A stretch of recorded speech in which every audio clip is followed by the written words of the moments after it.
Movie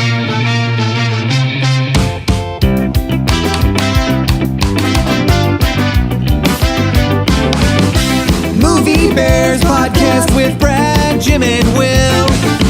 What have they been watching lately? They're husky, hairy, huggable homos. Movie Bears podcast. Hello all and welcome to the Movie Bears podcast. We are celebrating a very special milestone today. It is our review of Dune 2, or Dune Part 2, whatever you call it. But actually, we have another milestone to celebrate today as well, relative to when this was recorded, of course, that being the 500th episode of the Movie Bears podcast. Blows. Whoa. Yeah, crazy. So crazy. Oof. We're going to get into that as well as our review of Dune Part 2. But let me introduce you to some of my favorite husky, hairy, huggable homos that do this show with me. And I'm so glad because I literally couldn't do it without them. I love them both.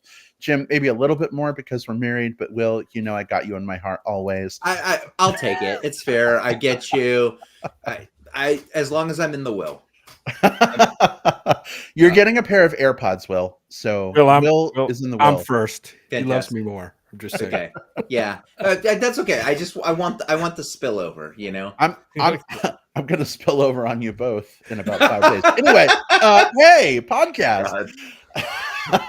So you've heard from them already, but let's formally introduce them in case anybody new is listening, or any of my coworkers who don't know these guys yet and are picturing weird things. Jim Pugliafico is with us here in the virtual studio here in Tucson, Arizona. Hey, sweetheart, how you doing? I'm doing all right. Yeah, that's me. How you doing, babe? Thanks for the introduction. Wow. Happy to be here because we have two big things to celebrate this week. One is Dune Part 2, the movie that we're going to talk about, see if it's any good. If you know whether it is or it isn't, we're going to talk about it anyway. And then, of course, yeah, this 500th episode. Can you believe we put out 500 of these things? It seems crazy. We're officially old. I mean, I was already old, but now you guys are old too. 500 episodes is a lot. It's insane. There aren't too many podcasts probably that are in that class of putting out 500 episodes and not making a single cent. That's true. We were talking with a fellow bear podcaster recently, and he was telling us about like monetizing the few podcasts that he does, and I'm like, wait, we could have been making money this whole time, but we love you folks out in listener land, and so we aren't really charging for what we do. We're just guys who like to talk about movies, and we're glad that you like to tune in. So who knows? Maybe when we hit episode 750, we'll decide to change that up. But for now, we be free. We also have William Lindis coming at us from Austin, Texas, where Jim and I are going to fly to on Friday. Will, we're excited. I don't know if you're excited. I hope you are, but welcome. How's it going? It's going great. You're absolutely right. Like we've got we're going to be hanging out here in just a few days for South by Southwest here in Austin. I've been looking over some of the films, not a whole lot yet. There's still mostly surprises on the list, but a couple of the headliners I've been glancing at, but I'm ready to take a week off of work. I'm ready to really dive into just movie binge after movie binge. It's going to be great. I can't wait to see y'all. I can't wait to see a bunch of movies. I can't wait to go to my happy place in the dark at the silver screen. Yeah, so I couldn't be better. Going to be a lot of happy during that week, movies, in and out of movie theaters. I mean, in the past we've done, usually it's around 30 or sometimes more movies a year. It'll be interesting to see how we measure up this year. Not going to try to kill myself, just wear myself out too much.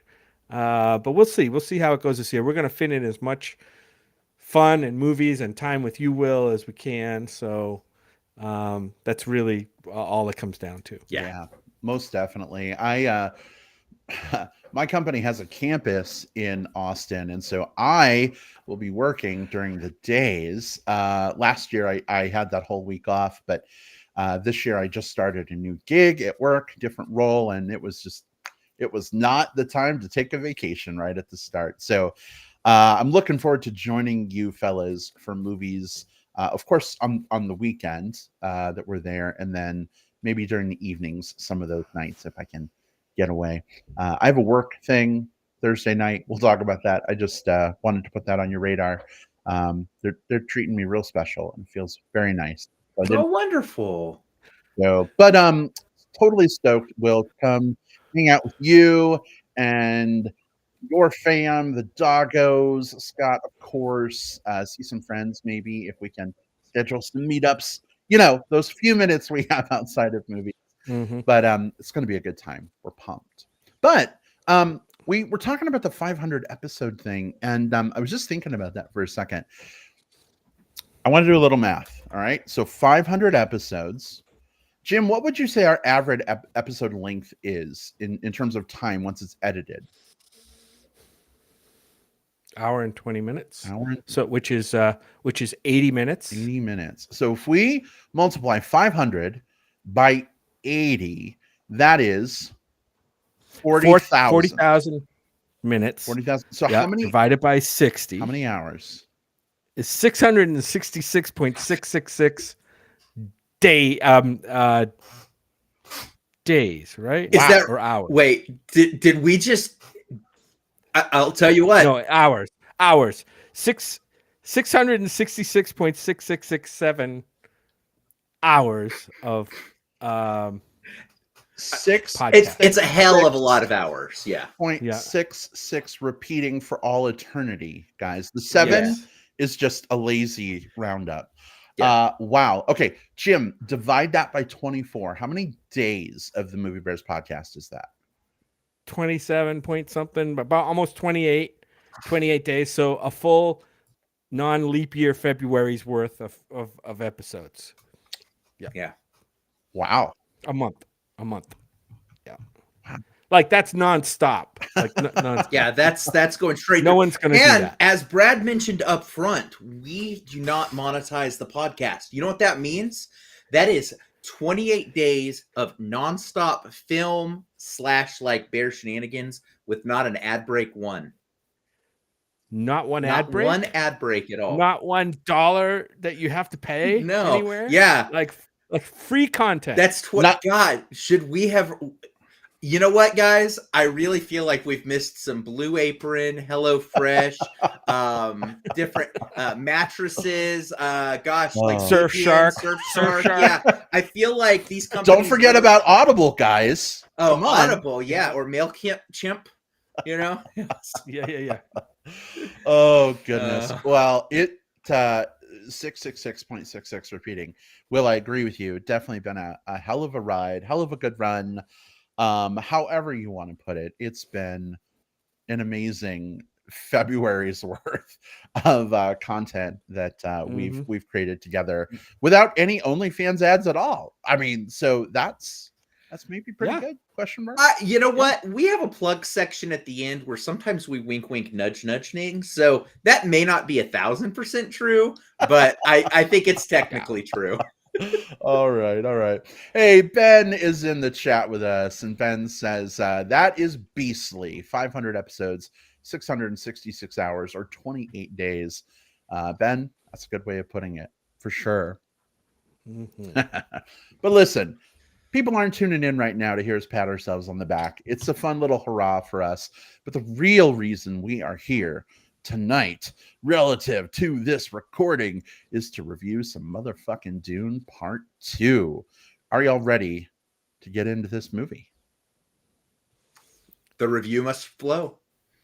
Yeah, let's do it. I don't have any sand jokes, but let's make it spicy. Okay. All right. For anybody that may be new, you're tuning in for the first time, we are going to be reviewing Dune Part 2, spoiler-free, for about 10 to 15 minutes. If you haven't seen it yet, a lot of people haven't gotten to the theater to see this yet. You're more than welcome to hang out with us for that upfront segment. We promise, unlike other podcasts that are like, no spoilers, promise. But like, here's the biggest thing that happened in the movie, blow by blow. We're not going to do that. That's ridiculous. Sorry, other podcasts. Not happening. But we will give you fair warning before we open things up to spoilers, before we blow spoiler spice into your eyes and things get crazy. You'll know ahead of time, so you can consent to that or not. Choose your own adventure. It is up to you. Jim, Will, D-Geek Will says, congrats on 500 episodes, gents. Aw. That means a lot coming from our other favorite Will on this show, because he also has an amazing YouTube podcast that you should check out. And he is, he is someone that knows what it takes, like, to get a show together and put it out, because he does some great content as well on his show, his D-Geek Will video. I think he does video podcasts mostly. Find him on YouTube, by the way, if you haven't already. He talks about not just movies, he talks about all kinds of pop culture stuff, TV shows, you name it. So but it does mean a lot that he recognizes us for 500, because he understands what it takes to keep it going. While we're plugging him, check him out on TikTok too. That's another place. Okay. Out some good There stuff. you go. Thanks, Will. I'm not even on TikTok, so it's hard for me to remember that. All right, cool. Thanks again. Other favorite Will, that is D-Geek Will, for anyone who wants to check out that show. Pete also says, congrats on 500 episodes, fellas. Pete, thank you so much. Pete. Thanks, All Pete. right. Awesome. We're jumping into it because we got a whole lot of people. I'm just watching the numbers Dune. pick up. They're waiting. Here we go. Our review of Dune Part 2.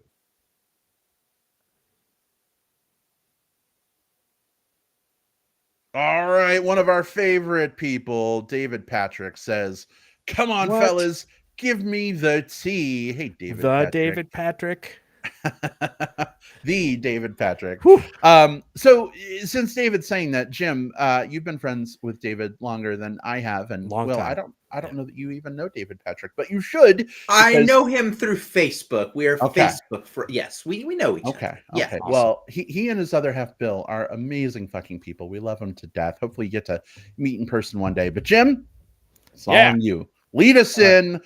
What did you think of Dune 2? And maybe tell us a little bit about your experience, maybe any accessories that went with the movie. Give us that tea. Sure. I'm glad to give you the tea, the spiced tea, as it is. That's my second spice pun so far. So probably ought to lay off the spice puns.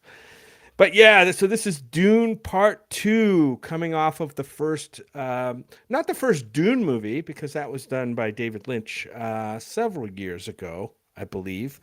And Will, you can correct me on all my mistakes if there are other Dune movies out there, which maybe there are. I don't know. There's But, Jodorowsky's, but that's a whole different story. Jodorowsky, I don't think ever Exactly. completed it, right? So Yeah. we would have liked to see that one, but we never did. So here we go. We got the modern day Dune series of movies. We're on movie 2. We might get we're probably going to get a third movie at some point. I don't think there's an actual date attached to it yet, but we'll talk about that later. But let me give you a little bit about this one. Of course, this series of movies directed by Denis Villeneuve, who we know from Arrival, Enemy. I think he directed. Will, if that's right. Yes, he did. A lot of great films, and this one, oh god, this one stars so many names. Right, you have Timothée Chalamet as kind of the lead guy, Paul Atreides, Zendaya, Rebecca Ferguson, Javier Bardem, Austin Butler, Josh Brolin, Florence Pugh, Dave Bautista, Christopher Walken, Stellan Skarsgård, Charlotte Rampling. I could go on and on and on, but I mean, you can see what kind of a cast this this high prominence movie kind of brings to the yard. And we'll talk about the performances a little bit later too. Let me give you a quick synopsis. This one's coming right off of IMDb.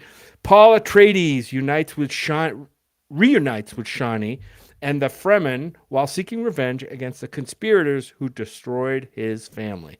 Right? So we've got this giant political clan drama going on the planet of Arrakis, right? When we ended the first movie. And this movie picks up right where the first movie ended and continues that saga.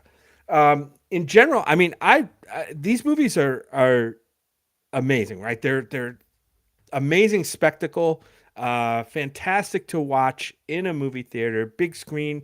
Hopefully you got to see it like on IMAX or some other big format projection, whether it's digital or, I mean, there's some 70 millimeter stuff out there too, if you want to go see that, with great sound, because I think the sound in this movie is fantastic.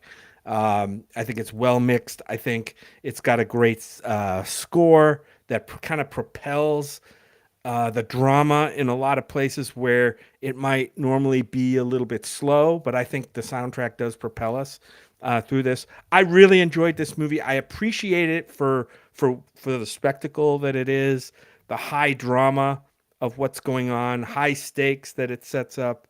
I think it does all that really well. The performances across the board, I think, are fantastic. The only thing that I will give a slight knock to is my taste for movies. My trigger generally rests on my emotions, and if I can't, I think this movie is a little light on emotions, at least for me. I don't get like super charged up. Yes, there's some tenseness, in the drama here and in the action. But I don't feel much emotion, even though I think that the story tries to put forth emotion in its characters. I guess I didn't just feel it like I have in some other similar kinds of movies. Like, the first one that comes to mind is something like Star Wars, right? Like the Star Wars series of movies. You got some highly emotional stuff going on in there. Like I don't want to spoil Star Wars, but like Yoda scene, Yoda, Luke, that type of scene. So this movie just doesn't have that hit me in the emotions thing, but that's okay. I don't know if it's trying to or not, and I'm certainly not going to dismiss the movie on that because it's so strong across the board. I really liked it. I think it's a movie that deserves to be seen in the theaters, number one, and on the biggest screen with the best sound that you can while it's playing out there. So I'm anxious to hear what you guys and some of our listeners think. Well, listen, before we move on to what Will thinks, Will, I hope you don't mind a quick aside. Oh, Jim, I do believe you made a special field trip related to this. Yes. Gotta hear about this. So we saw the movie on a Sunday. The movie opened on Thursday this past week. We didn't get to see it till Sunday because of schedules, busy schedules. And we don't have an AMC theater near us, but AMC was selling a particular collectible item associated with this movie that you might recognize. So I, on Thursday, the day of the movie's opening at like 3 p.m, ran over across town to the AMC to pick myself up a Dune Part 2 popcorn. Fuck it. Ooh, here it is right here. Dune popcorn, fuck it. Look at this thing. Isn't this a work of art? Anyway, you've seen the jokes. You've probably seen the Saturday Night Live skit that they did. Will, I don't know if you saw that or not. But 100%. Yes, it's fucking amazing. It's pretty funny. Look, I've got the bucket. We did have popcorn in it. The popcorn is now gone.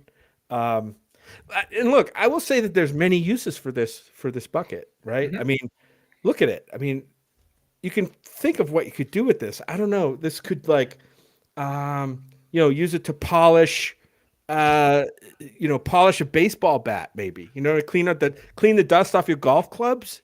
you know, like a golf club cleaner. The only thing it's really not good for is like getting popcorn out of, because like your hand can't really fit in there very well. Right? Look at the top. Yeah, Look look at at that. Look at that. It's Yeah, like it's like you're fisting Shai Hulud. Like Like I can almost get my hand in and grab a couple kernels of popcorn. It's kind of totally ineffective as a popcorn bucket unless you're a child or have raccoon hands. But like I think there are many other things though that you could use this for. So it's not worthless for sure. I'm glad I got mine. Jim, few question. Oh, go ahead, Brad. Well, real quick, Will, just a couple live chat comments. Ben Waldock says it says banana washer. A It's banana, totally for perfect. Yes, washing fruit. yeah, bananas. like Fresh you've fruit. got something that's like a Absolutely. banana that just needs, like, yeah, absolutely. Yes, Yep. yes. And the incredibly sexy, handsome, and wonderful Brendan Copeland says popcorn F asterisk K Yes. hits. I don't know what the asterisks are for or what that Not could sure. possibly mean, but I mean, maybe. It's like for Yeah. popcorn, like frisket maybe, because you can like Oh, frisk. oh, Fake the it. thing- could Fake be. or fake it. Yeah. Oh, Okay. fake it. Right, because yeah. you can't get the popcorn out. Right. Yeah, So, yeah. couple of questions, Jim. Just got to know. First of all, what was the experience like walking up to the AMC line and going like, "I'll have one of the Dune popcorn buckets, please." They're like, "Oh, with your ticket for Dune." No, No. just so I can take home. I was a little afraid of that because I knew that I would probably have to walk straight by the ticket kiosk, right? And walk past the ticket taker, maybe depends on how the theater is set up, because some theaters are set up different. Like you can't even get to the concession stand unless you have a ticket and kind of go Sure. through the attendant there, right? So I'm like, what am I gonna say? And I said, look, I'm fucking old. I don't care. Like I will just tell them, look, I'm here just to buy a popcorn bucket. The one of those amazing popcorn buckets, and I don't think they would have a problem with that, right? A lot of the young people working in there would have no qualms about letting me go and buy. By the way, this thing costs $23. Like So, did you it's then yeah, with full of 23 popcorn. bucks? Well, yeah, get the popcorn, because that's but you can dump that out, whatever. So as you're getting your Fisher Price's first fisting toy, and leaving the AMC counter, did you grab a bunch of napkins just to make a show of it? Like I mean, is that did you look down, or did you like stare and make eye contact with people as you walk by? I just really am trying to get the picture. It wasn't a big issue. I just walked up and said, I first of all, I looked to see if they had them, because I was actually afraid that they were either sold out or they didn't distribute them to all the theaters and I wouldn't be able to buy one. When I walked in and I saw some on behind the counter, I'm like, great, they have them. This is amazing. And after I bought it, I says, now, do you have any unsalted butter? Like, because, that might sting a little bit. You know what I mean? Like, so, and they're like, no, I think all we have unsalted is extra butter. unsalted extra creamy butter. Yeah. Oh my God! Now it's the Paula Deen buttery fleshlight. Is that what I'm hearing?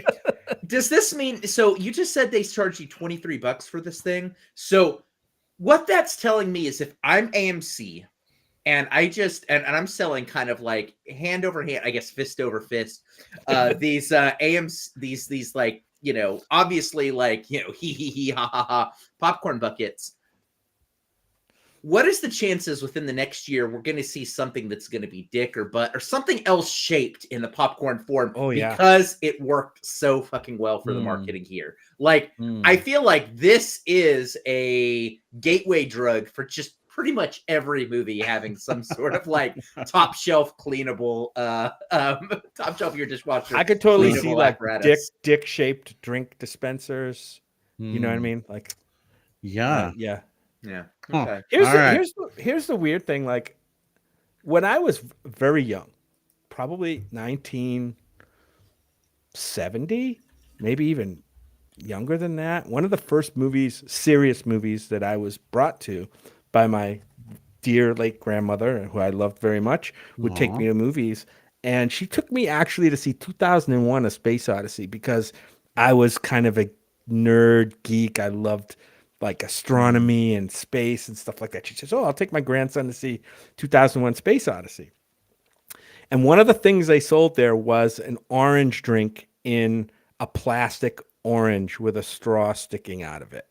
Like, Oh, so it's there you go. this idea of novelty, like concession items, is certainly not new, and I think we'll see it more. But this swing toward, let's just say, multi-use items, it will probably continue as well. Could be. Could be. All right.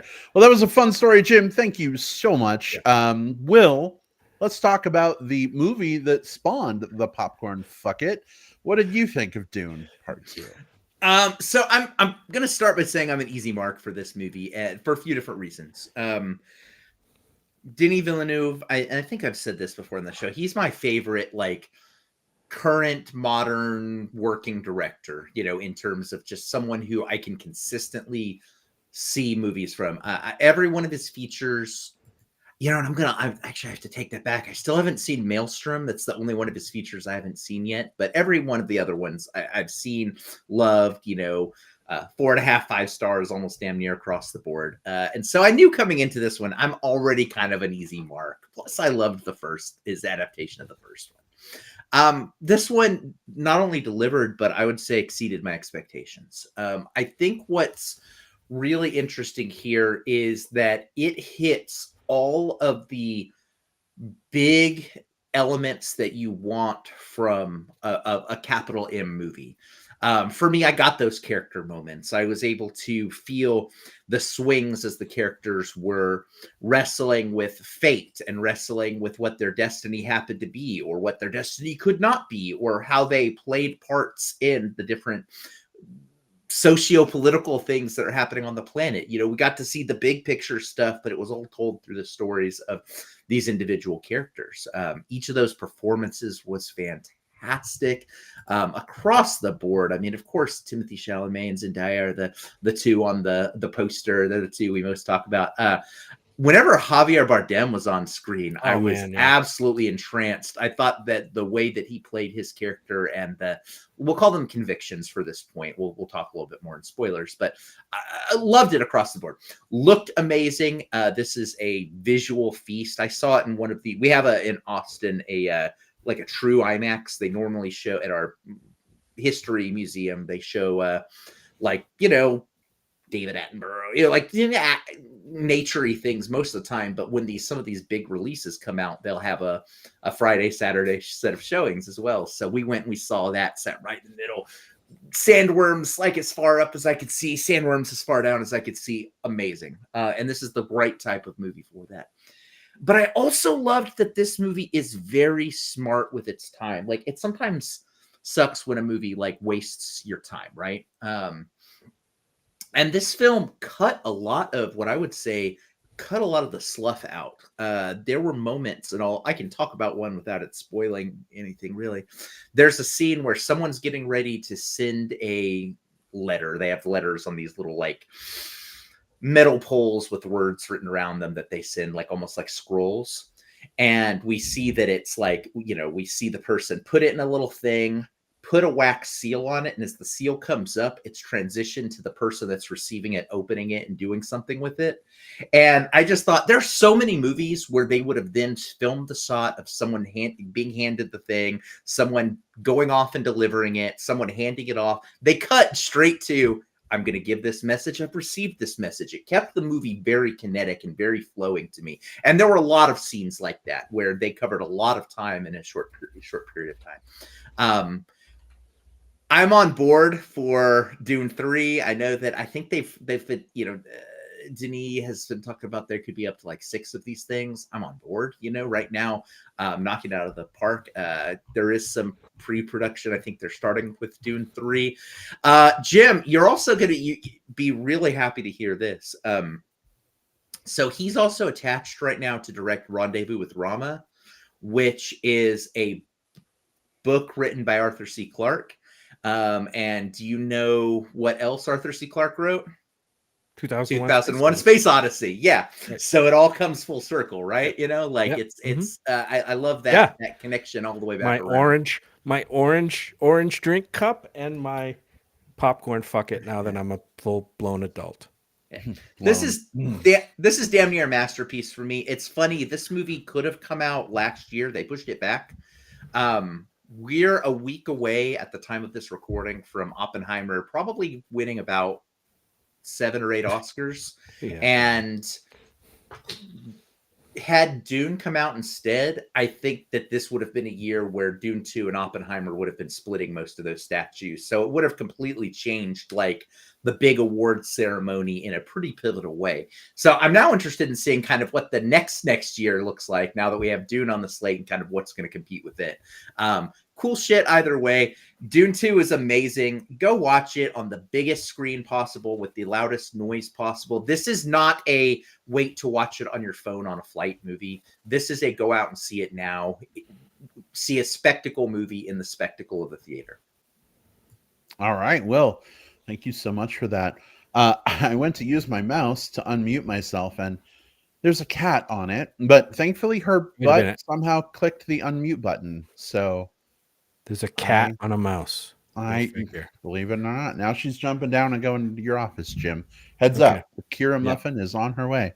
Okay. So I'll tell you a little bit about my experience with this movie. Then I'll give some brief thoughts because I want to preserve as much time for spoilers as possible. Mm-hmm. When I saw the first movie, I was really, really irritated. And that's because it was like all loud explosion, bombastic sounds. And the dialogue, most of it was fucking mumbled or whispered or mumble whispered. And I couldn't understand probably half of it. Didn't know what was going on in the first movie. I was able to figure out some context because I'd seen the David Lynch film. But I did not have a great experience seeing that in theaters. We watched it again a few days before we saw the second part. On streaming. And it was on streaming. Okay. Yeah. And we saw it at home. I was getting to that. And we didn't put on subtitles. And I wanted to see, like what the experience was like. And it was the same issue, even worse. But that's fine, whatever. But going into the second movie at the theater, for context, I have a little bit of hearing loss. Not strong enough that I usually need some kind of like corrective thing. But a coworker of mine who does accessibility classes was like, hey, FYI, they have closed captioning devices, right? And I'm like, oh my God, you're right. I'm like, do you think I could use one? I mean, my hearing loss isn't like that bad. And she's like, dude, you have fucking hearing loss. Of course you can use one. And so we got to our Galaxy Theater to see this movie. And Jim's like, hey, why don't you go see if they have one of those devices while I grab the sodas? And I was like, all right. So I went over there and I asked, and they were like, oh yeah, we've got like 40 of them. Nobody's using them. Want one? And so I was like, fuck yeah, I do. Let's do this. Let's see how it goes. And it's basically like this box attached to like a flexible like swing arm. It's like a tube that flexes, okay. And then a hollow like cup holder insert that you put in, and then you twist the cup holdery part, and a thing underneath it expands so that it puts pressure on the cup holder and holds it in. And so what's really cool is then you can put the box kind of below the screen, still in your field of view, pointed up at you. Nobody else can see it because it has like a hood, and you get just a black screen with the white captions as the movie is going. And so this time I understood perfectly what was going on. In fact, after the movie, Jim and our friend Kevin, we were talking about it, and like it was like, well, what happened in this part? And I didn't understand what was being said. And I'm like, well, that was when Shai Hulud was being referenced because blah blah blah blah blah blah blah blah blah. And I felt like a total nerd, but like I also felt really elated that I kind of understood what was going on. So I just call that out because if there's anybody else out there like me, might have been a pride thing, might have been an awareness thing, might have been both. But I'm glad I bit that bullet because I will never, ever see a high drama movie without one of those again. In fact, I think my experience with Oppenheimer would have been really different, speaking of Oppenheimer, if I had closed captions when it was in theaters. I haven't watched it on streaming, so I haven't turned them on. I kind of want to go back and rewatch the movie now because it might be a little different for me. So, Christopher Nolan, if you're listening, I might give you a second chance. But please, for the love of God, could we work on sound mixing for these movies in theaters? Because it's not just people with hearing loss. Lots of people struggle with the mumbles and the whispers. It's a thing. Anyway. Oh, Get that out Brad, of the we way. just got a message from Christopher Nolan. He just sent a heart emoji. So Oh, Yeah. He's on board. Thank He's you. on board with you rewatching his movie. I'm sure he Yeah, is. yeah. I'm sure he is. Anyway, I fucking loved Dune Part 2.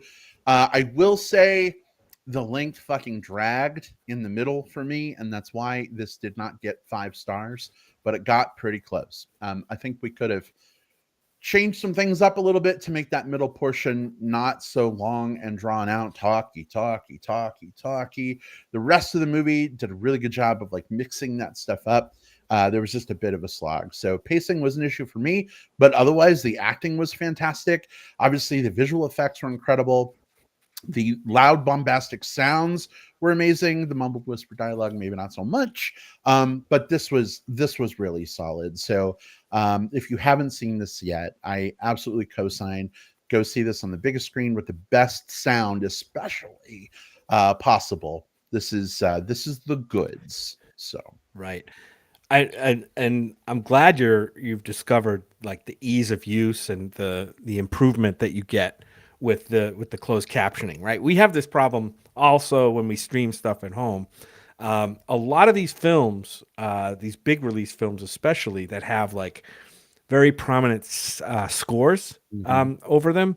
And this movie, not this movie, but maybe the first movie, we'll talk about the whispering a little bit later. That's another thing. But like a lot of these films are mixed for optimum effect in a movie theater, right? They're mixed specifically for that presentation.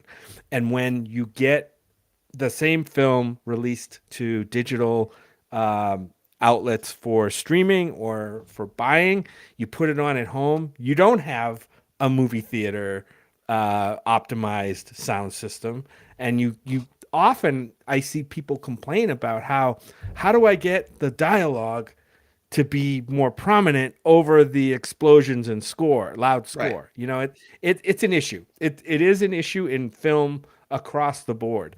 So I'm glad. Now I will say that watching this in a movie theater, I didn't really have any issue with any of the sound. I mean, yes, there's whispering, yes, there's loud stuff, but I think at least in a movie theater, it worked for me. But I will say, watching the first movie just a week ago at home on streaming or digital at home was kind of an awful experience. You know, the explosions were super loud, rocking the living room, and then when they got to dialogue, you're like, what the fuck are they saying? I can't. They're I can't whispering, hear and you're like, "Come on, guys, just use the voice." Just talk. Just talk. Yeah, use the goddamn voice. please. Yeah. Use the voice. I'm Brad. I'm so glad that you sort of dipped your toe into sort of the accessibility device realm. You know, without pride or without ego or without any of those things interfering, because I think that those devices exist for a reason. People, between descriptive listening and things like that, there are tools for people who have either issues with the auditory side of things, the visual side of things, etc. I know for me, I kind of have the opposite problem, maybe a little similar to what Jim said. Like, I sometimes have a problem with like multiple audio sources all blurring into one solid line for me. So in the movie, I'm in great, I love movie. I can just watch movies, whatever in the theater.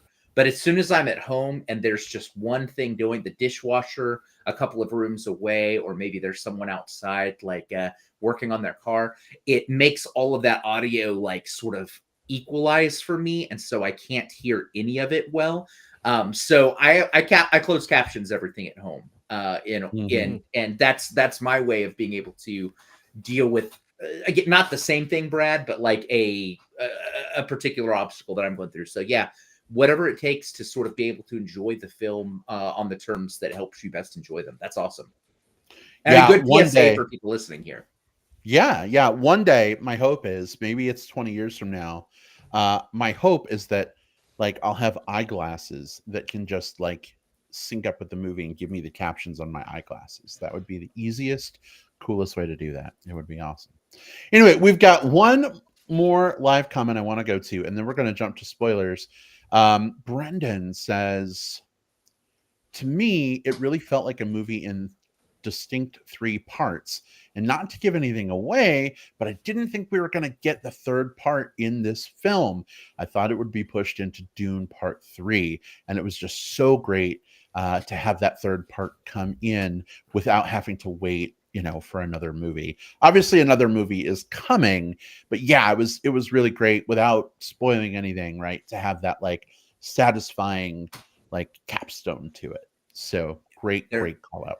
The story arc that goes through this film is tied directly to those 3 parts that Brendan mentioned, and we're able to get sort of the rise, kind of the introduction, sort of the rising power and the resolution of that specific storyline within this grander storyline. And yeah, absolutely, Brendan, great call out there. It's hard to adapt multiple books and multiple stories and all of those things and find like the exact right place to put things. And I think they nailed that. I think they nailed where this story fits. Yep. Agreed. All right. Jim, Will, are you ready to open up the can of spoiler spice and inhale it, huff it, whatever you do with spice? Yeah, let's not be shy, Lid. Let's dive in. Nice. I like that. And Jim, I see your nod and your smile. Awesome. Looks like we are good to go. All right, listen up, folks. If you continue to listen past this point, you do so at your own spoilery peril. We have 10 minutes left in the agenda, but I'm pretty sure we're going to go way longer than that. And whatever, It's fine. It's Dune 2. It's our 500th episode. We do what we want on this show. But we are going to be revealing key plot details. So if you don't want to hear them because you haven't seen the movie yet, this is your chance. If you're listening live, we love and adore you. Come on back in about 20 minutes or so. We've got some plugs for you if you want to hear those. Otherwise, if you're listening on digital tape delay through Apple Podcasts, Spotify, Stitcher, etc., Jim has lovingly put a time index in the show notes for you.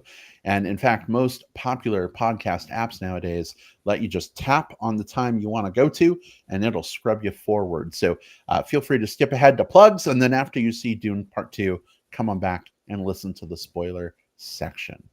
All of that said, done, dusted, out of the way. Here we go. Spoilers are officially fair game. Where do y'all want to start? Go ahead, Will. Go ahead. I was going to say, we can continue off of what Brendan had mentioned and sort of talk about the big through line to this movie. And what we're really looking at here is, so if the first movie shows sort of neophyte Paul, who is, he's a young but important part of this House Atreides, and he doesn't really have power, but he's on the verge of that, in this little mining colony on this distant planet, gets wiped out. This is the movie about him finding sort of a new home amongst the Fremen, amongst the sand people of this movie, him figuring out his place amongst them as both a strategic leader and a spiritual leader, and about what that means for his place within the planet, within the overall galaxy, or like the bigger political thing. What's neat about all of this for me is that this is a story that I think could have very easily leaned into like white savior area, where it's just like, hey, this one kid kind of comes out into the sand dunes and all of a sudden, like, he's the perfect thing. That does get explored, but with a bit of cynicism that I think is not as much there kind of in some of the other source material. Like we're meant to examine kind of the direction that Paul is going and the things that he's wary of and the things that he's eventually leans into here with caution and concern. What does this really mean? And we get to see a lot of that through sort of the eyes of Shani, which is the Zendaya character.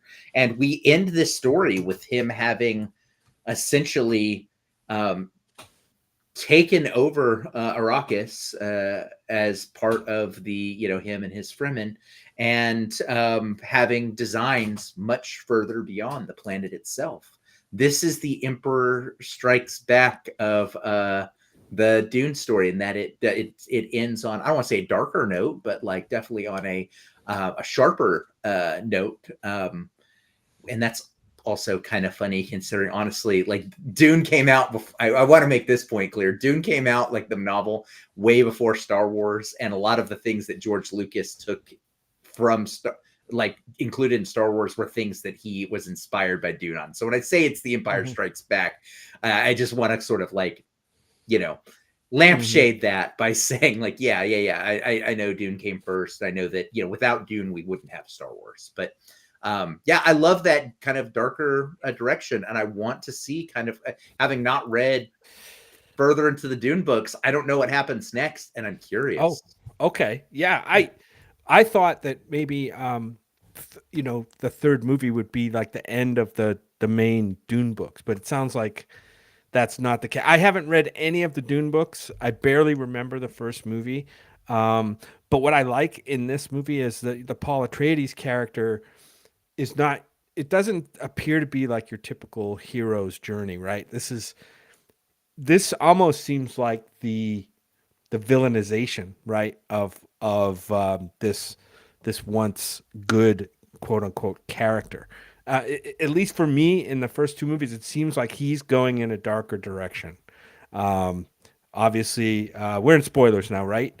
So he's ascended to supposedly now emperor, right? But maybe not the accepted emperor by everybody, but he's it's almost, if you want to equate it to something like Star Wars, it's almost like the Darth Vader journey a little bit. But if Darth had ascended to emperor, so that's kind of what it reminds me of a little bit. A lot of parallels there. But you're right, Will. I want to jump into some of the performances. I think, Chalamet's fine. I still question whether the casting on this is great. I just don't get a lot out of the character. I like Chalamet in a lot of stuff. I just don't know if he's got the gravitas to kind of fill out the character and give him the gravity that he really needs in this story. It just my ideas. I loved, as you said, I loved what's his name now? I lost it. Javier Bardem. Yes, Javier Bardem in this as Stilgar. Right, he to me is the best character, the character that like I can most kind of get behind a little bit. Shani Zendaya's character is good, but she still seems much more peripheral to the story here. And I thought what Dave Bautista brought was really good. Austin Butler as the insane Fade Routha character here is really great. Like, here's where the tension comes in, right, with his character, because he's so crazy you never know what he's gonna do. So I liked a little bit of that chaos, right? He's an agent of chaos in the film. Christopher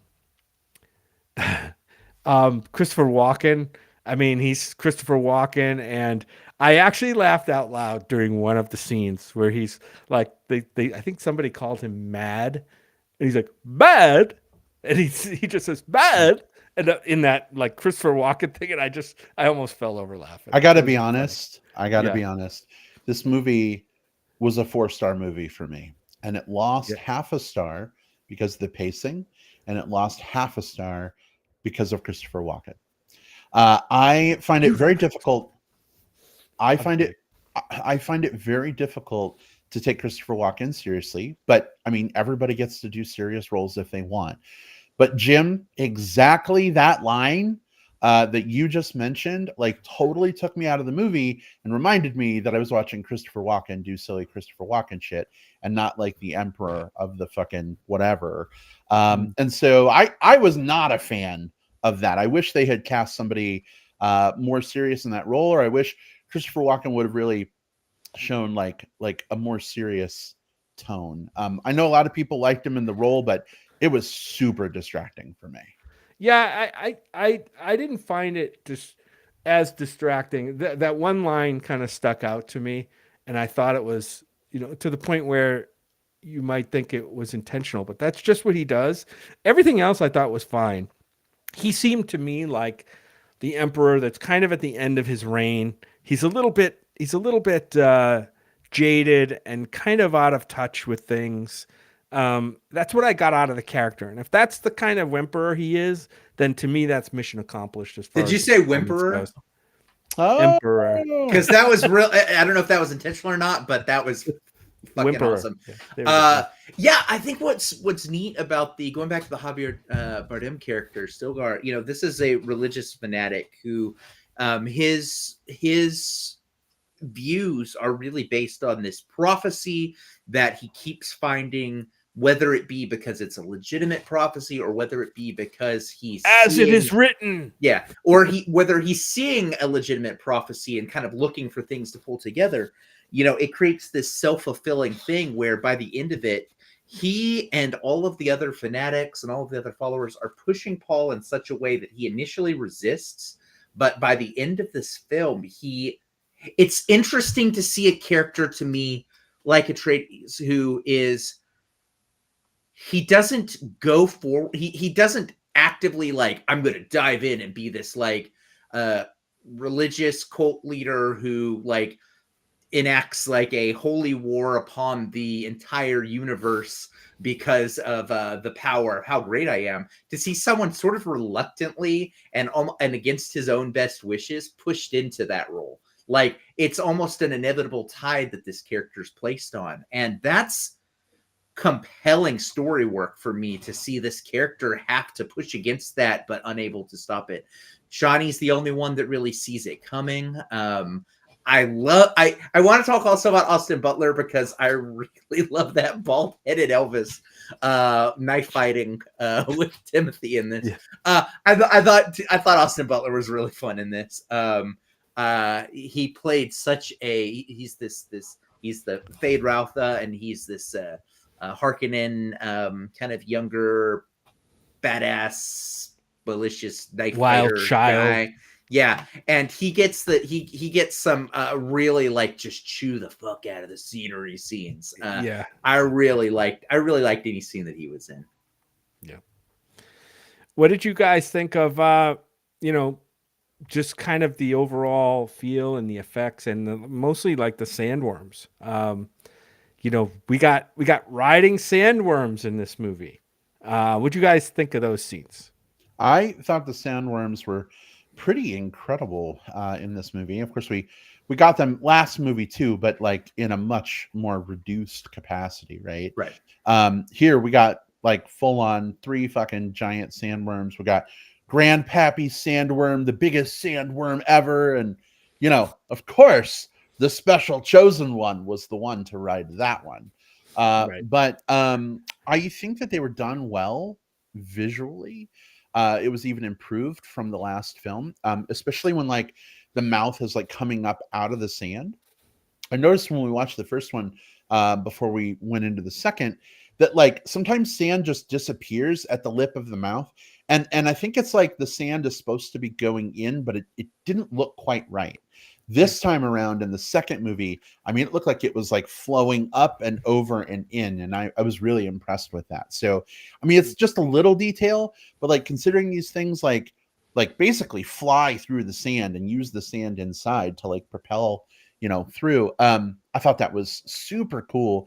And then the effects of the people riding the sandworms didn't obviously stand out to me as green screen, which normally those things kind of would. So Denis Villeneuve, good job. Well done. There's a reason why movies like this, and we see this sometimes with movies like this, we saw it with like Oppenheimer, we saw it with like Return of the King, we see it with some of these movies that thread this needle between spectacle and story, are able to pull in so many different nominations. It's because not only are they able to kind of get kind of the big above the line ones, but the below the line ones, whatever you want to call that, but like the cinematography, the sound, the costume design, the makeup for a story like this, it has to accomplish a lot of different things, right? Every movie has costuming, every movie has makeup, but some movies get to really like play in that space in a different way and do kind of fun, creative things. There is a spot here where Florence Pugh is wearing this like chainmail sort of like outfit and like little coif hood thing that with these little blades that are kind of hanging over. And I was talking with one of my friends online, Bruce, about this, and Bruce Fergie, we talked about him here.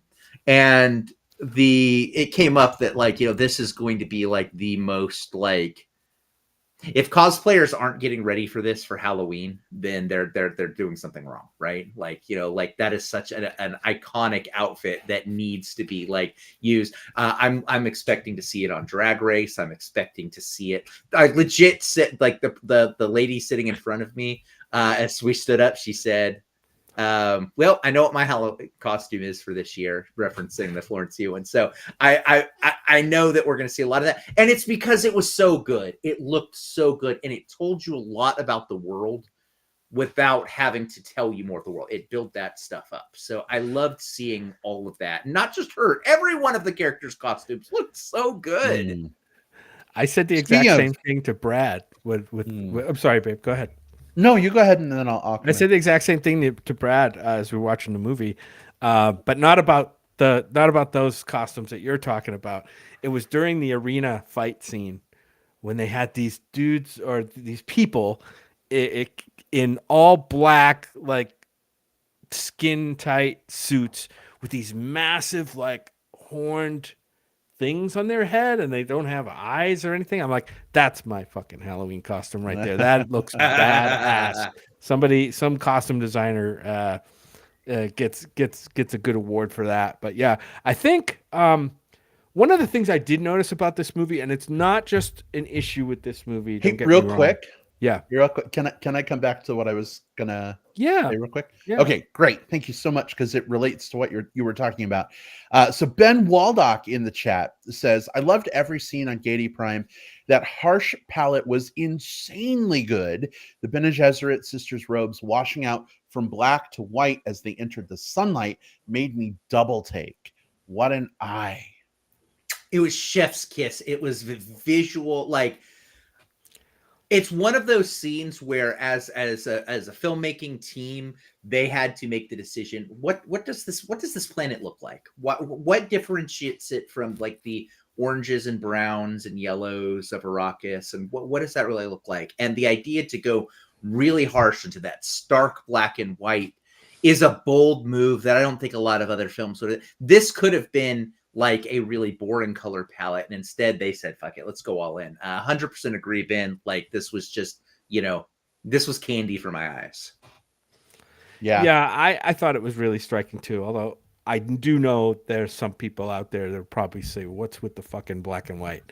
You know what I mean? Just because there are people who have that stigma. I liked the starkness of it.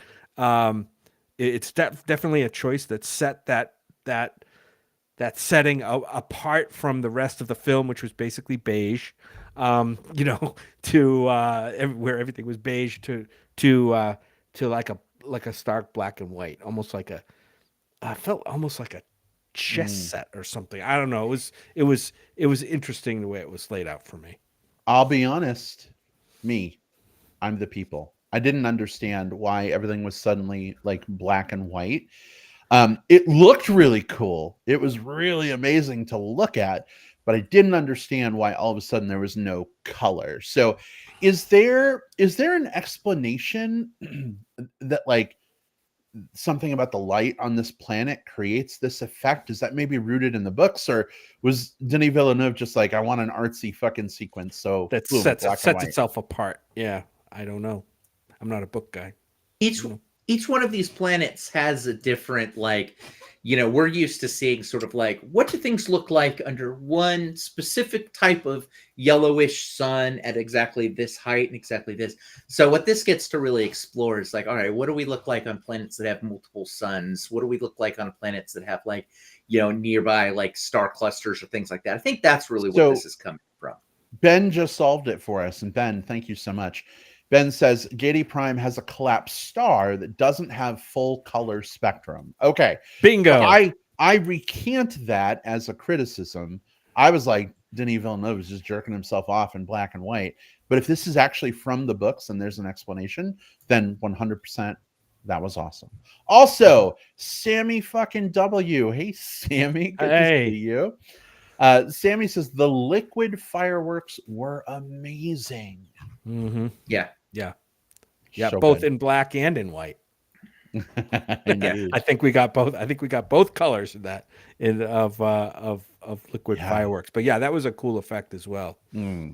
Jim, thank you so much for letting me poke back in. I know you had something else you wanted to kind of segue into.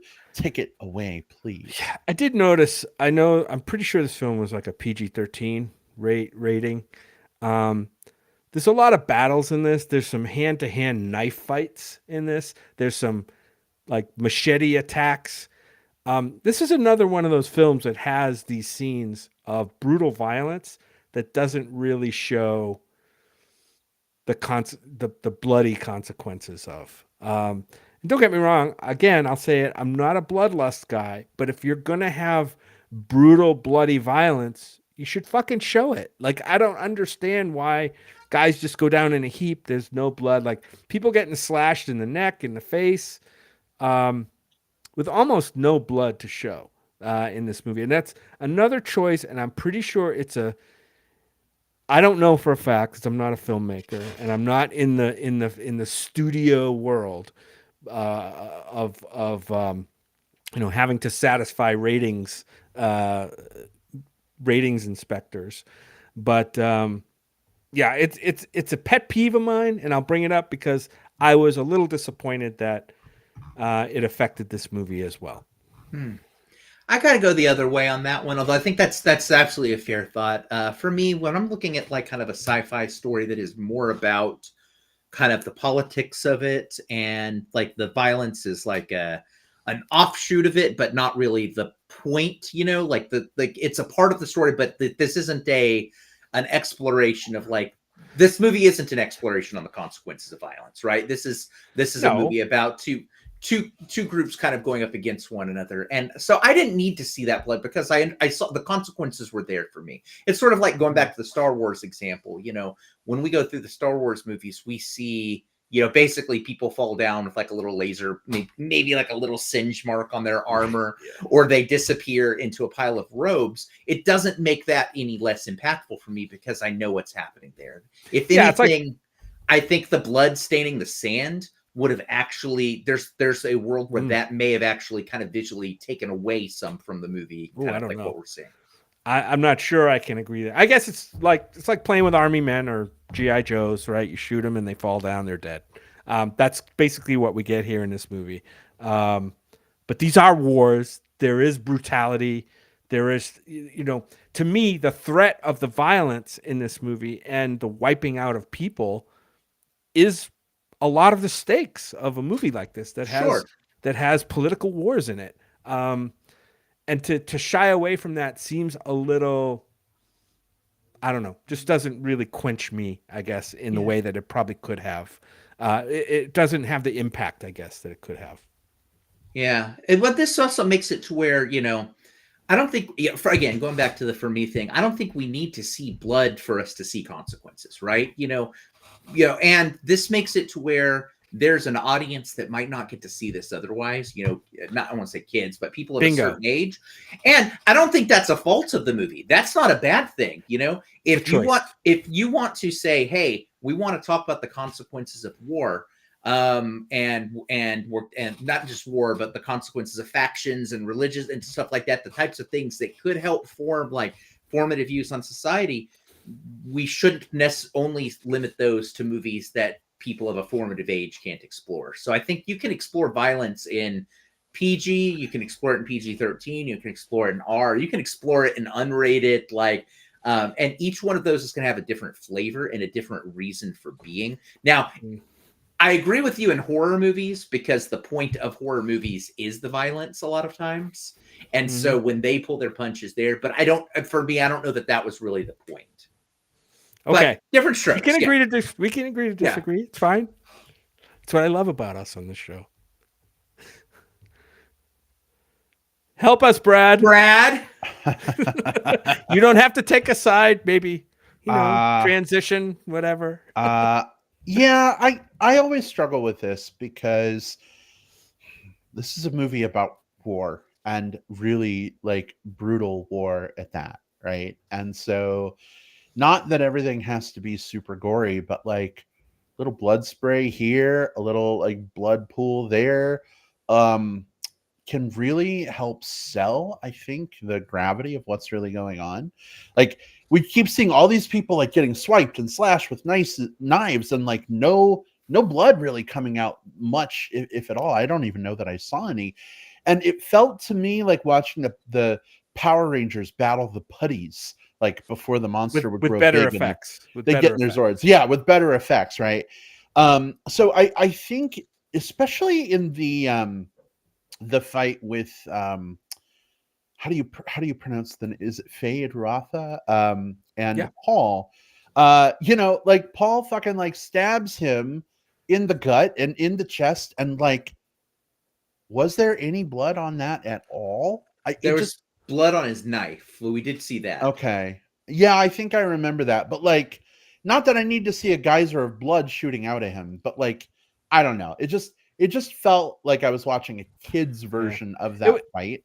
And I wish that it had been more adults. Yeah, I don't want to make this a huge deal because it's not. It's not. It's a nitpick. And again, I want to stress, it's not just this movie, but a lot of PG-13 movies do this. I'm pretty sure it's a ratings restriction that they can show people like shooting guns and getting shot all over the place, but they never show the actual the actual result, really, other than somebody falling down. This is kind of a thing that sticks in my craw about current society, and yeah, we don't get down that path right here. This show is not long enough. If you do want to see blood, the place where we do see it here is, and I thought this was funny in a good way. I love this about this movie. The thing that I would least want to be in this entire like world would be a second or third or fourth in command for the Harkonnens, because we were joking about this afterwards. It's like, sir, your mail has arrived. Great, place it on the counter. Sorry, sir, I placed it by the front door. Turn around, slice his neck. Like so many second or third commands just got absolute like sliced across the throat randomly, and you just see that little like bit of blood pouring down. It's like, that these would have learned by now. Yeah, I was just like, I would hate that. I would hate that so much to live in this world. Hey, fellas. Yeah. On our 500th episode, we're still getting new listeners. Richard Poole says, first time here. Interesting podcast. You guys are awesome. I am following you. Yes.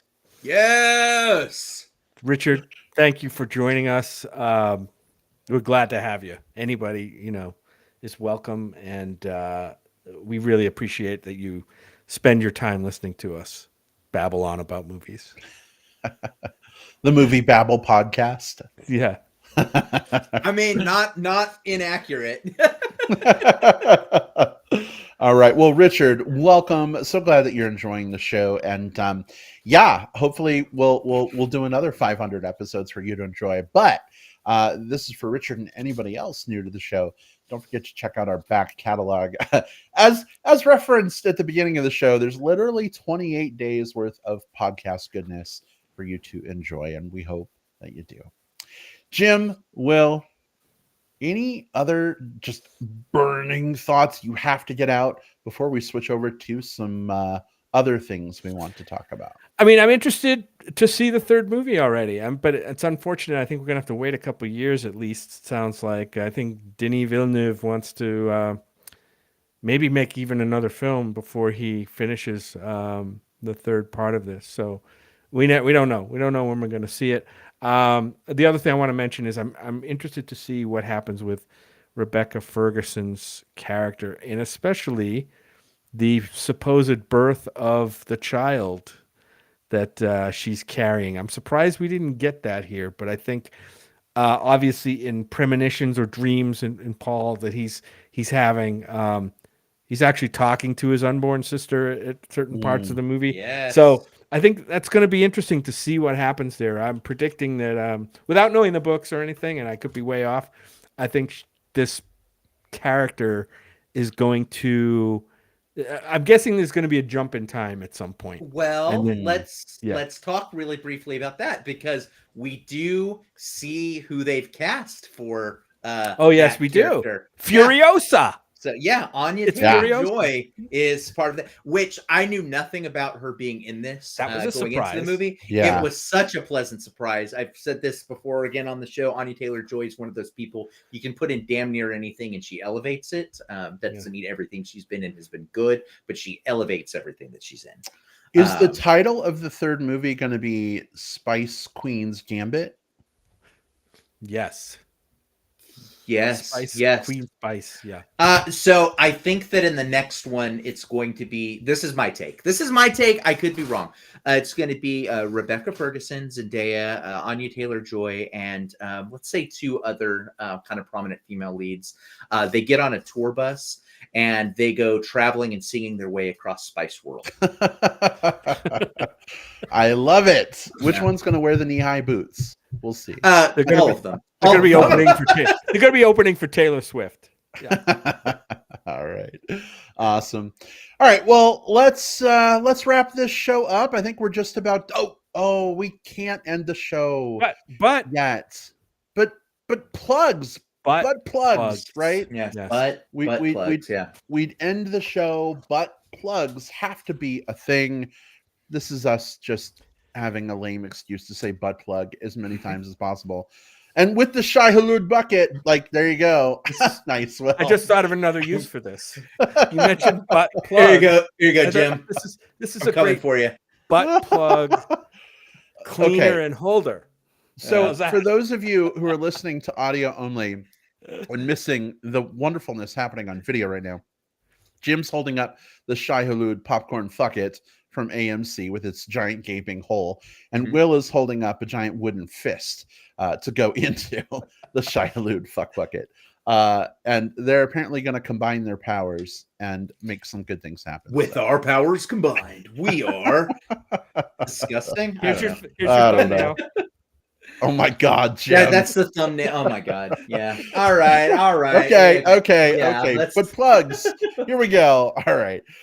Will, why don't you go first? And just a reminder for folks and anyone new, this is the part of the show where we put things we love on your radar in hopes that you love them too. Will, what's your butt plug for this week? Yeah, mine's a movie that I have been anxiously waiting to see since last year. It was sort of like the white whale. It got away from me until it finally hit theaters over the last few weeks here in Austin. And it's this movie called The Taste of Things, directed by An Hong Tran, starring Juliette Binoche and Benoît Magimel. It's a French movie that is based around this cook, Juliette Binoche, who has served as sort of the I don't want to say assistant to, as much as sort of the the magic behind this fine gourmet who she's been working with again for 20 years, and the exploration of food and the concept of how they build out meals and the care and love that they take towards that, both as a passion and as a thing that they do together and a thing that they train kind of like a young pupil on, is sort of like a segment in of a deeper budding relationship between the two of them. It is a visual treat. Like, it is some of the best looking just like food prep that you've ever seen in a movie. Like, think like the most appetizing scene of like, like chef, and like turn it up to 1,000,000. Like, it's just delightful all the way through. But the characters are wonderful, the story is wonderful. It's got this, like, it's not a fast-paced movie, it's just a movie about people and feelings, and how those feelings interact with food. But it's so good. It is so good. Just an absolute delight of a film. It's called The Taste of Things. There's a reason this one got a lot of buzz last year and going into this year. Strongly, strongly recommend.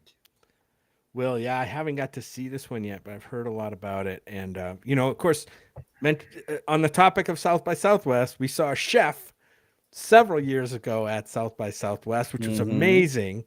And you mentioned this movie has kind of follows up with and maybe doubles down on kind of the food porn part of this, but it's a French movie.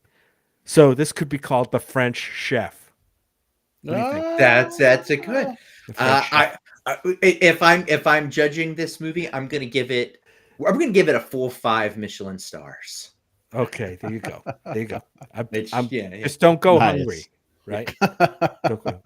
All right. Well, thank you so much for your butt plug. Jim, what is your butt plug? I'm gonna plug a movie that's probably not gonna get a lot of maybe a lot of accolades, maybe not a lot of attention, but it's available on Netflix right now, and it's a movie that I was curious about when I first heard about it and saw a bit of a trailer. It's a movie called Spaceman. It's a brand new movie on Netflix. This one stars, believe it or not, it stars Adam Sandler, Carey Mulligan, and Paul Dano. Paul Dano does a voice of a character in this movie, a creature, actually. I'll just say that. It's not a spoiler. It's in the trailer. Basically, it's based on a book about a Czechoslovakian astronaut who's sent on this solo mission out into the solar system, like past Jupiter or whatever, all by himself.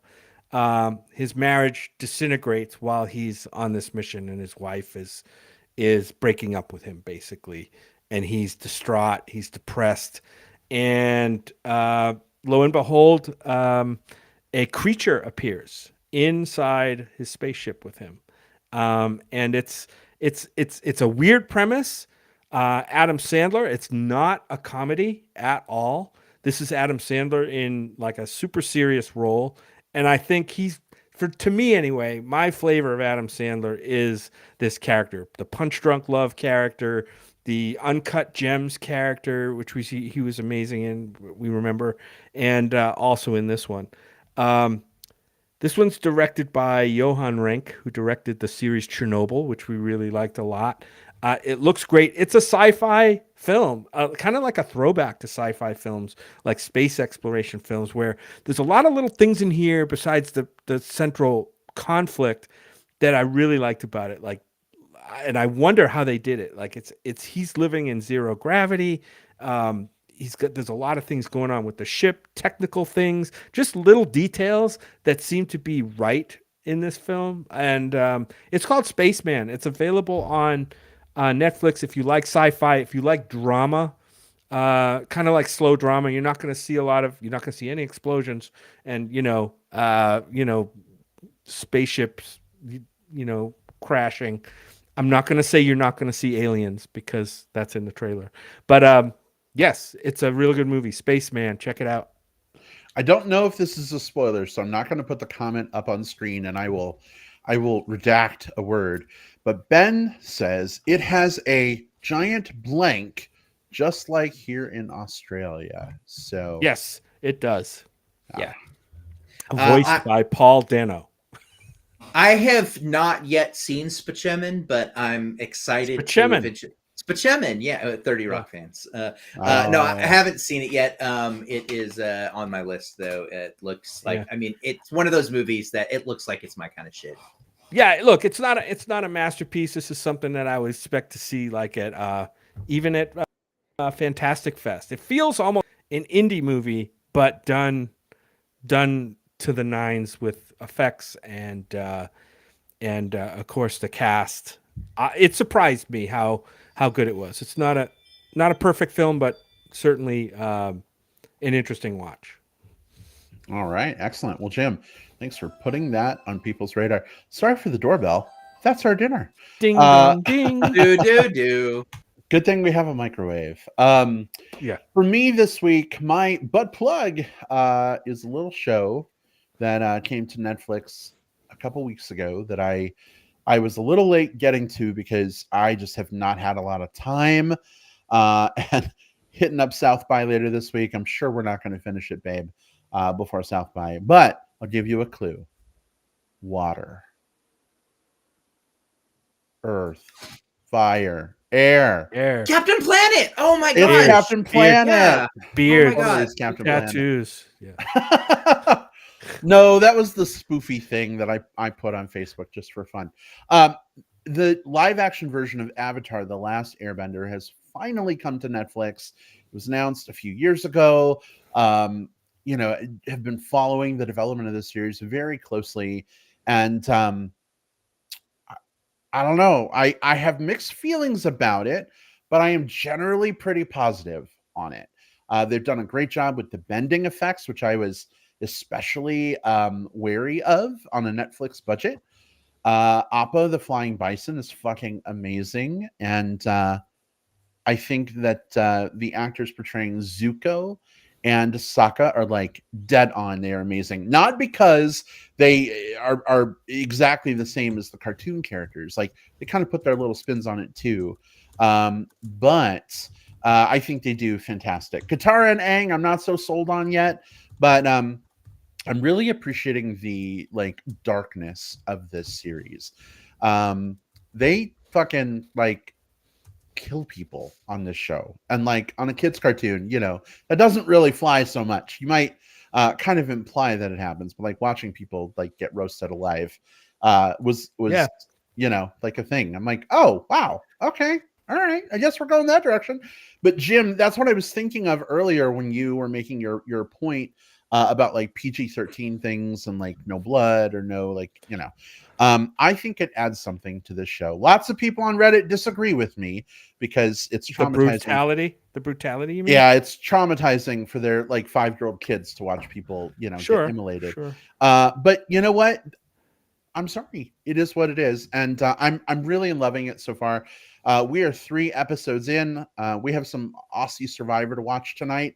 I don't know that we'll watch episode 4, but I can't wait to keep going with the show. And Jim, it tickles me pink that you're willing to watch it with me. So thank you for that. Sure. Haven't gotten to it yet. The original 3 series of Avatar, 3 seasons of the first Avatar before Korra. I loved Korra, but just specifically the animated Avatar, I hold as sort of like the best like start to finish series I've ever watched. Right? Like just I do have a question for you, Brad. Maybe you've gotten here, maybe you haven't. I don't know, having not watched it yet. There's only one bad episode for me in all of the animated series, and it's The Great Divide. Are they just flying past that one in this, or do we spend time in The Great Divide, or do we not know? I mean, 3 episodes. I'm not going to spoil. I'm not Okay. going to spoil. Fair. But events from The Great Divide seem to be described in the episode description for the 4th episode. But let me say this. They've taken some really shitty things that I rolled my eyes at and I hated from the original and like recombined some things and did them in new ways to make them a lot better. So we're gonna watch it soon. I can report back, but hopefully it will get the same treatment that some of the other things got, and it will be better. Because if I fucking have to watch The Great Divide on live action, I think I'll probably just stop watching the show. So Cool. Anyway. Cool. Yeah. Just catching up a chat real quick. Ben says Iroh is bae. Yes, Iroh in the live action show is looking very, very nice. Xander Fogel. Hey, Xander. Xander agrees. Uncle Iroh is the cute dad from Kim's Convenience. He's also from The Mandalorian and Ahsoka. Is it wrong? I'm going to throw this out there, and you can say that I'm like, just stereotypical random bear guy on a podcast saying this, but Paul Sun Young Lee, he could get it, right? Like, Oh, he, of he course. he could 100% get it. All right, Of all right. course. I'm gonna take a sip of water. No, I'm getting a little too no. thirsty here, but I'm just gonna No. throw that out there. So Xander says The Great Divide is the name of my sex tape, and I'm pretty sure Hey-o! the Shai Hulud popcorn fuck it would be like at the end of that Great Divide. Yeah. Jim, Yeah. I saw you start to speak like just as I launched. I'm so sorry. What were you going to say? Oh, that's all right. There are also a couple of alumni from the series called Lost that pop up Yes. in this series. So that was fun to see. Yeah. I won't don't spoil remember. anything. Yeah, I don't remember if they were in the trailers, so I won't. That's all I'm going to like say. you, I won't say, yeah. but yeah. But Will would be really interested to hear your take. Even if you just get a chance to watch the first episode between now and when we get to you in South by, I'd love to compare notes. I hope I get to it. I've got to finish. Well, I've got to finish up. I've got 3 more episodes of True Detective to get through that I'm working through. I love it so far. I don't know if the last half it's good, but season 4 is really like kicking ass for me. But again, I've still got 3 episodes left. We shall not influence your feelings one way or the other, but maybe if you finish between now and Friday, we can talk. we can talk. We'll be here to talk afterward, and yeah, we can talk about that. Maybe I'll get to that. Yeah. So lots of shows, lots of all movies, the shows, so many things. Movies, shows, everything. Future. All these is what we're doing is we're putting on the table a bunch of future butt plugs, really sizing them up and saying which ones we want to take on whenever. We want to keep enjoying. Which ones we want to keep enjoying. Yeah. Right. Yeah. Well, Xander says that he's going to bring the butter, by the way, to our Great Divide Shai Hulud popcorn fuck it party. So someone's got to bring the lube. Right? Hot diggity damn. Unsalted butter. All right, everybody. Well, we are very long in the tooth, but thank you so much for hanging out with us on our 500th episode. It was really special to spend it with all of you here on the live show. Of course, we know that 95% of people access the show through Spotify and Apple Podcasts. I'm not showing a preference. I mentioned Apple first earlier in the show and then Spotify. This time I did Spotify first. But definitely would love for you to be part of the conversation about Dune Part 2 as well. Please feel free to drop some thoughts on our Facebook page, YouTube videos, our X at MB Podcast. We'd love to hear from you. Really super fast, guys. Where can people interact? Because we're off next week for South by Southwest. They may want to check in, see how things are going, talk about Dune 2, whatever. Jim, where can people connect when you have time between movies? You will, especially next week, I will be really busy on Letterboxd, giving my ratings and the occasional review to the movies we see there. And maybe even if I'm feeling productive, maybe even some capsule reviews on Facebook popping up under my name, Jim Pugliafco. And by the way, my handle on Letterboxd is at JJP Out West. At JJP Out West. I've been getting a lot of friend requests there, and I love it. So keep them coming. Awesome. Thank you, Jim. Will, how about for you? Just look on the different social platforms. The ones that I'm most partial to these days. I don't post a ton nowadays, but I am still on TikTok at the Movie Bear. It's mostly just me shirtless doing stupid memes. You can find me on Letterboxd. That's the place that I think is probably the best to connect with because it's movie related. Just look for the Movie Bear there, and you can also find me on Facebook. William Lindis, just look for the one because there's 2 of us on there. You want the one that's not my dad. You want the one that's me. And I'm the bearded glasses one. Are my glasses in my profile photo? No, I'm the bearded one not. with no glasses on the profile photo. Glasses are new, so I'm still kind of figuring out where they fit in the identity of me. But yeah, so just reach out, say hi. I love connecting with people. All right. Awesome. Thanks, Will. Real quick, Ben, from Down Under says, happy 500th, Oh. guys. Love y'all. Thanks for letting us play. Thank you, Ben. We love the playfulness in the chat. We don't get to respond to every comment, but it kind of makes our recording night. Yeah, it's the best to part. see some of the hijinks. So anytime, welcome. If folks want to interact with me, you can find me on Letterboxd at iBradPro. I'm probably only going to see like 10 movies at South by this year. I'll try to get to more, but like Jim and Will, I'll be filling my Letterboxd with reviews. And then if you want to interact on Facebook, relative to when this show was recorded, Facebook may or may not be a stable form of communication anymore. I don't know, because Facebook was down today. Hacked, maybe, question mark, who knows? But I am on there. Just look for Brad Harris. I currently have a picture of me in a leather jacket that I'm pulling open to reveal my Superman shirt. It's very geeky, but like leather and superheroes, that's kind of me in a nutshell. So it's perfect. Ben says, no OnlyFans? Ben, this is not that kind of show. Yes, it is. Message me later. I'll give you the hookup for Jim and Will and some other people. No, I'm just kidding. I don't even know if y'all have OnlyFans. But thank you so much for tuning in, everybody. It's been a great 500 episode run. Who knows how many more episodes we'll do before we sunset MBP, but love and adore y'all. Thanks for tuning in. Oh my gosh. Okay, last comment before we wrap, because Cisco Salgado is one of our longest in the tooth fans of the show, but also one of the sexiest fans of the show. He says, happy 500 episodes, my dear bears. Thanks for all these wonderful years of reviews and discussions.